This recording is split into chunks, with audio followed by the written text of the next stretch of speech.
Hello everyone, कैसे हैं आप सब। और आपका बहुत बहुत स्वागत है हमारे इस यूट्यूब चैनल जिसका नाम है जाबिश फिजिक्स। तो आज हम लोग क्लास 12 की चैप्टर 6 में स्टडी करने वाले हैं मेथड्स ऑफ प्रोड्यूसिंग ईएमएफ। इससे प्रीवियसली हम लोगों ने फैराडेज लॉ और फिर लेंज लॉ को स्टडी किया था, जिसका लिंक आपको डिस्क्रिप्शन बॉक्स में मिल जाएगा या फिर यहाँ आई बटन पर मिल जाएगा, तो आप जाकर देख सकते हैं और अपने नॉलेज को बढ़ा सकते हैं। इस लेक्चर में हम लोग समझेंगे कि जैसे प्रीवियसली हम लोगों ने ये समझा था कि फराडे के एक्सपेरिमेंट से ये पता चला कि मैग्नेट की वजह से इलेक्ट्रिक करंट प्रोड्यूस हो सकता है। ठीक है, तो उन्होंने बहुत सारे एक्सपेरिमेंट किए और उस एक्सपेरिमेंट के बेसिस पर दो लॉज दिए थे। फराडेज फर्स्ट लॉ ये था, फराडे फर्स्ट लॉ कि जब भी किसी कॉइल से कोई फ्लक्स लिंक करता हुआ जब चेंज होगा तो उसमें ईएमएफ इंड्यूस्ड होगा। दूसरा लॉ यही था कि जो इसमें ईएमएफ इंड्यूस्ड होगा वो डायरेक्टली प्रोपोर्शनल होगा rate of change of flux के, मतलब कि जो फ्लक्स लिंक कर रहा है वो किस तरह से चेंज होगा इसके ऊपर वो डिपेंड करेगा। ठीक है, उसके बाद उस इक्वेशन में हम लोगों ने जो निगेटिव साइन दिया था उसमें, ठीक है, तो जैसे उसका इक्वेशन ये था कि E प्रोपोर्शनल d∅/dt, और जहां हम लोग प्रोपोर्शनैलिटी का साइन हटाते हैं कुछ ना कुछ कांस्टेंट आता है, तो यहाँ पर कांस्टेंट k है और k का वैल्यू सारे सिस्टम ऑफ यूनिट में 1 है, इसलिए इसे सिंपली इसका वैल्यू 1 होता है, इसलिए इसको लिख देते हैं d∅/dt और यहाँ पर माइनस का साइन देते हैं। तो ये निगेटिव साइन क्यों आया था, तो ये हम लोगों ने लेंज लॉ से पढ़ा था कि लेंज लॉ में ये पता चला कि जब भी कोई कॉइल, जैसे ये कॉइल है, अगर इसके तरफ नॉर्थ, ये बार मैग्नेट का नॉर्थ पोल अगर बढ़ता हुआ आएगा तो ये इस चीज का अपोज करेगा, तो ये अपने अंदर करंट को जो फ्लो कराएगा वो एंटी क्लॉकवाइज फ्लो कराएगा, क्लॉकवाइज फ्लो कराएगा, तो ये बन जाएगा नॉर्थ पोल। और जब इसी कॉइल से ये बार मैग्नेट दूर जाता हुआ नजर आएगा तो ये अपने अंदर करंट को फ्लो कराएगा एंटी क्लॉकवाइज और ये बन जाएगा साउथ पोल। तो ये इसके आने का भी अपोज कर रहा है और इस बार मैग्नेट के जाने का भी अपोज कर रहा है। इस वजह से ये दोनों ही केसेस में अपोज कर रहा है, अपने प्रोडक्शन का अपोज कर रहा है, इसलिए यहाँ पर हम लोग माइनस साइन दिए थे।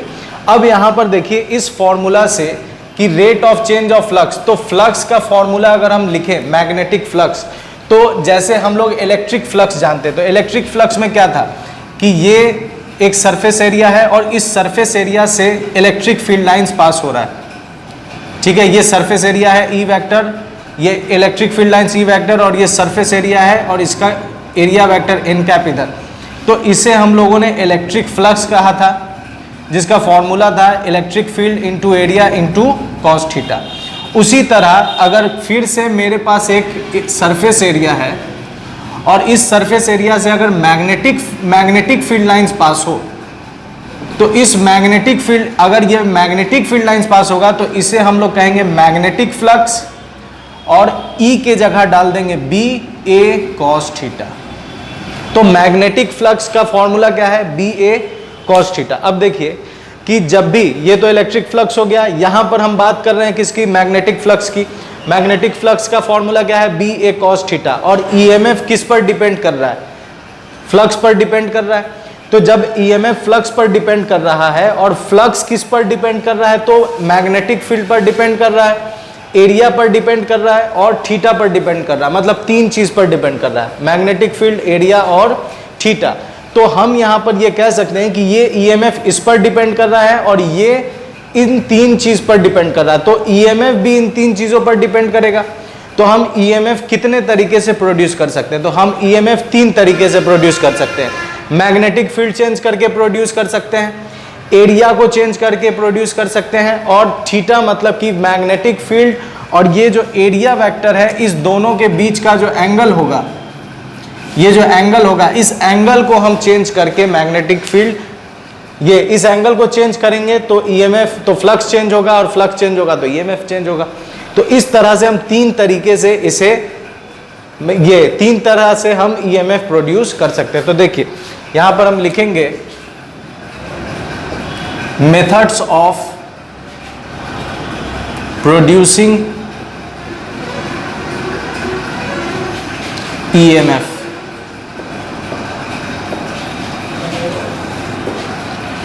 कितने तरीके से चेंज प्रोड्यूस कर सकते हैं, तो देखिए सबसे पहला है by changing magnetic field.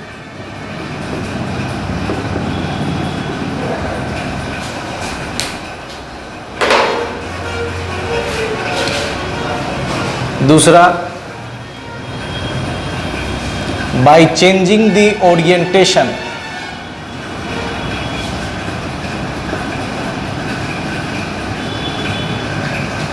that is theta between B vector and A vector, area vector. और तीसरा है by changing area, by changing area. तो इन तीन तरीके से हम ईएमएफ प्रोड्यूस कर सकते हैं, ठीक है। तो पहले वाले में देखिए, मैग्नेटिक फील्ड जब भी चेंज करेंगे तो मैग्नेटिक फील्ड चेंज करने के लिए हम क्या कर सकते हैं, कभी इस मैग्नेट को नज़दीक लाएंगे तो मैग्नेटिक फील्ड बढ़ जाएगा, इस मैग्नेट को दूर ले जाएंगे तो मैग्नेटिक फील्ड घट जाएगा। तो इस तरह से हम मैग्नेटिक फील्ड चेंज कर सकते हैं। दूसरी चीज़ ये है कि अगर इस मैग्नेट की जगह हम एक कॉइल लगा दें तो उस कॉइल में अगर करंट है तो करंट के वैल्यू को भी हम चेंज कर सकते हैं स्विच ऑन ऑफ करके, तो उस तरह से भी मैग्नेटिक फील्ड चेंज कर सकते हैं। तो मैग्नेटिक फील्ड चेंज करेंगे तो ईएमएफ पैदा होगा। दूसरी चीज क्या है, चेंजिंग दी ओरिएंटेशन, मतलब एरिया वेक्टर और मैग्नेटिक फील्ड के बीच का जो थीटा है उसको हम चेंज कर सकते हैं। कैसे चेंज कर सकते हैं, अगर मान लीजिए कि ये एरिया है और इस एरिया को अगर हम ऐसे घुमाना शुरू कर दें, ठीक है, जैसे मान लीजिए कि ये एरिया है और इसमें हम कुछ ऐसा सिस्टम लगा दें कि ये गोल गोल घूम सके, तो अगर हम इसे गोल गोल घुमाना शुरू कर देंगे तो इसके बीच में इसका जो एरिया वेक्टर है एन कैप और इसका जो मैग्नेटिक फील्ड इधर है बी वेक्टर, इस दोनों के बीच में हमेशा थीटा क्या होता चला जाएगा, चेंज होता चला जाएगा, क्योंकि ये ऐसे घूम रहा है। तो इस तरह से हम ओरिएंटेशन चेंज कर सकते हैं और ओरिएंटेशन चेंज करेंगे तो भी आपका ईएमएफ पैदा हो जाएगा। अब यहाँ बात यह है, तीसरी चीज़ है चेंजिंग एरिया, ठीक है। तो इसको देखिए, तो यहाँ पर एक सिचुएशन कंसीडर करते हैं कि जैसे मान लीजिए यहाँ पर कोई मैग्नेटिक फील्ड है,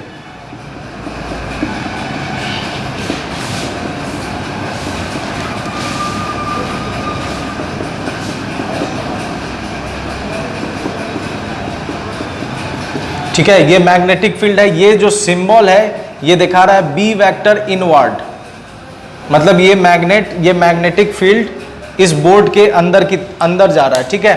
तो ये एक मैग्नेटिक फील्ड ले लिए जो बोर्ड के अंदर की तरफ है, इसमें हम लोग एक कॉइल लेते हैं और वो कॉइल रेक्टेंगुलर शेप का है, ठीक है। एक कॉइल ले लिए और इस कॉइल का एक आर्म जो है वो फ्री टू मूव है। जैसे मान लेते हैं, इसका नाम दे देते हैं ए बी सी डी, ठीक है। इस बी सी की लंबाई, ये जो लेंथ है इसका एल हो गया है, और ये जो इस ए बी जो इसका ब्रेथ है ये मान लेते हैं कितना है एक्स, ठीक है।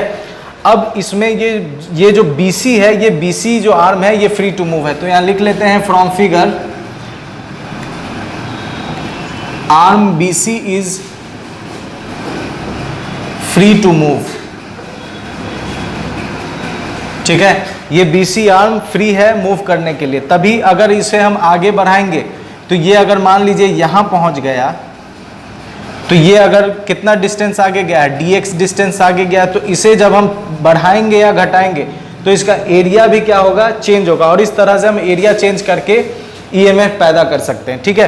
तो इसके एक आर्म को बढ़ाने, आगे बढ़ाने और पीछे ले जाने से क्या हो रहा है, इसका एरिया चेंज हो रहा है। तो अगर मान लेते हैं कि ये dx आगे गया, ठीक है, इसके पास वेलोसिटी है, इसे हम आगे बढ़ा रहे हैं, ठीक है।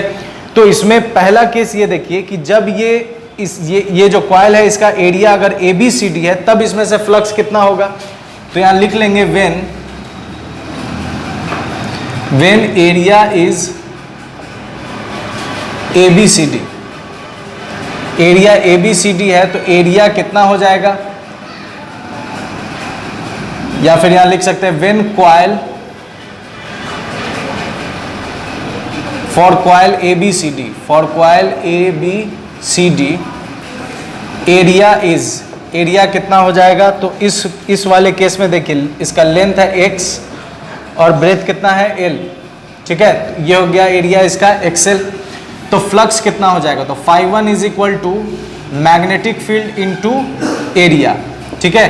तो मैग्नेटिक फील्ड इंटू एरिया, तो φ1 कितना हो जाएगा, B इंटू ए क्या है यहाँ पर XL, तो φ1 निकल कर आ गया BXL, ठीक है। अब जब हम इसे आगे बढ़ाएं और ये आगे बढ़ेगा तो इसने dx डिस्टेंस ट्रेवल किया है कुछ ना कुछ इंस्टेंटेनियस टाइम में, तो इसके पास वेलोसिटी भी होगी। तो वेलोसिटी कितनी होगी देखिए, velocity of arm BC is v is equal to dx by dt। ठीक है, तो पहले ये आर्म कहां पर है, ABCD वाले केस में। इस ABCD वाले केस में कुछ एरिया है, इसका एरिया कितना है x इंटू एल, तो यहां हम लिख दिए फॉर कॉइल ABCD, एरिया हो गया XL। इस केस में फ्लक्स कितना होगा, तो मैग्नेटिक फील्ड इंटू एरिया, तो मैग्नेटिक फील्ड इंटू एरिया तो B इंटू XL, तो ये φ1 निकल कर आ गया।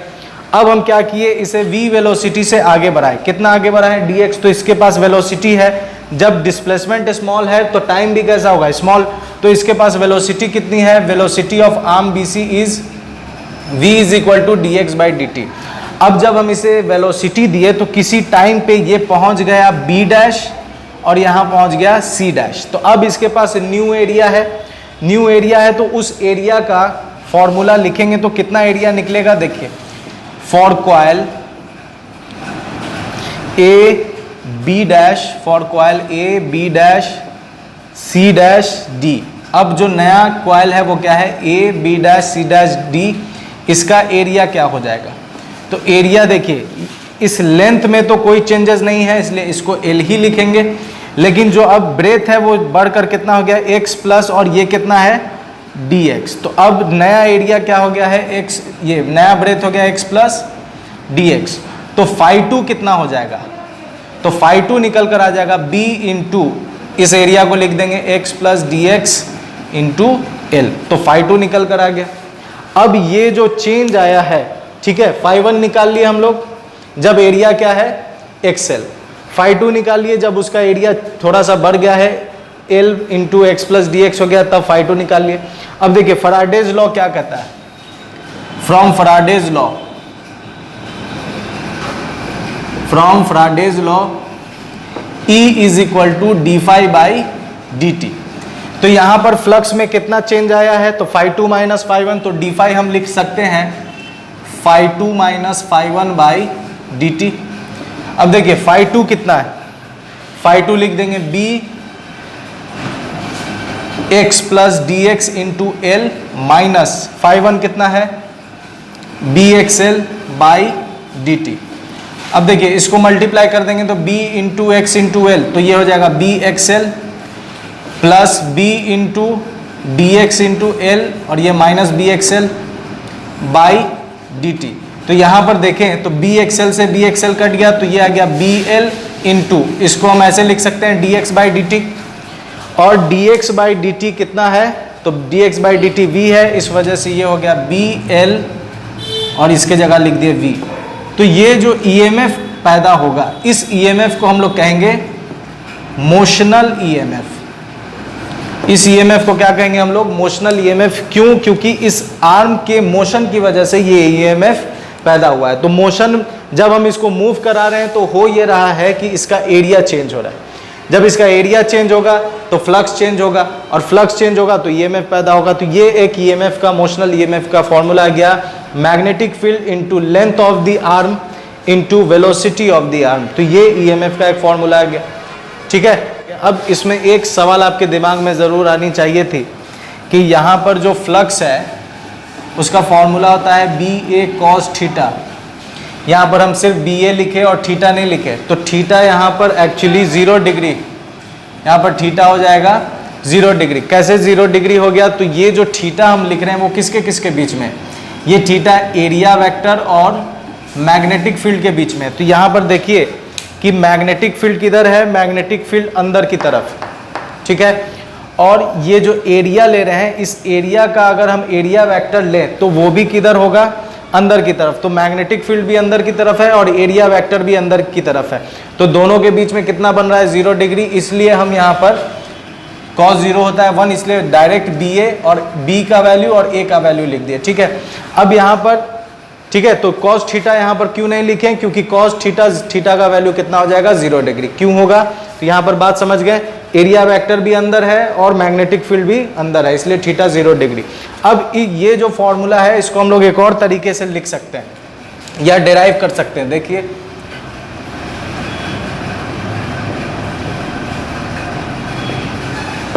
ठीक है, जैसे हम लोग सेकेंड चैप्टर में पढ़े थे कि electric potential is equal to work done by charge, ये हम लोग पढ़े थे electric potential is equal to work done by charge. तो electric potential is equal to work done का फॉर्मूला हम लोग क्या लिख सकते हैं, तो force into displacement, force into displacement लिखेंगे बाय क्यू। तो ये जो पोटेंशियल है, इस पोटेंशियल को फोर्स का फॉर्मूला क्या होता है, तो यहाँ पर हम फोर्स का फॉर्मूला मास इनटू एक्सेलरेशन नहीं लिखेंगे, यहाँ पर हम फोर्स का फॉर्मूला लिखेंगे कि इसमें जो ये जो मैग्नेटिक फील्ड में जब हम किसी चार्ज पार्टिकल को प्रोजेक्ट करते हैं तो उस पर कितना फोर्स लगता है, तो वो फॉर्मूला हम लोगों को मालूम है B Q V sine theta. इस फोर्स के जगह हम लोग ये वाला फॉर्मूला लिखेंगे B Q V sine theta, क्योंकि मैग्नेटिक फील्ड में जब चार्ज पार्टिकल को प्रोजेक्ट करेंगे वी वेलोसिटी के साथ तो उसके ऊपर फोर्स लगेगा इनटू डिस्प्लेसमेंट बाय क्यू। ठीक है, अब देखिए यहां पर इस क्यू से ये क्यू कट गया।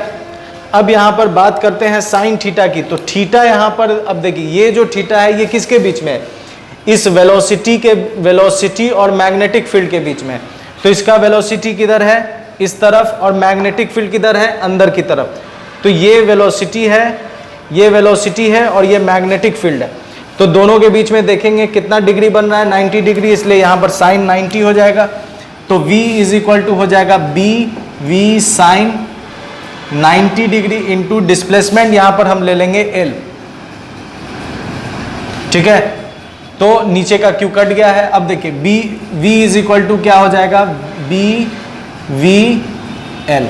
ठीक है, अब देखिए दोनों में V आ गया है, इस वजह से हम क्या करेंगे, ये जो पोटेंशियल है ये V किसके लिए, यहाँ पर जो V हम लोग यूज कर रहे हैं ये क्या है, इलेक्ट्रिक पोटेंशियल, और इलेक्ट्रिक पोटेंशियल एक्चुअली में EMF ही है, इसलिए इस V को रिप्लेस कर देंगे किससे, E से रिप्लेस कर देंगे।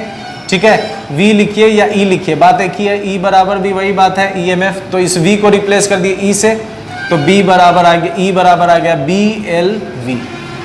इस तरह से भी हम इस फॉर्मूला को डिराइव कर सकते हैं। ठीक है, तो ये था कि कितने तरीके से हम EMF प्रोड्यूस कर सकते हैं, 3 तरीके से, मैग्नेटिक फील्ड चेंज करके, थीटा चेंज करके और एरिया चेंज करके। ठीक है, तो मेरे साथ बने रहने के लिए बहुत बहुत शुक्रिया, अपना ख्याल रखें, गुड बाय एंड खुदा हाफिज।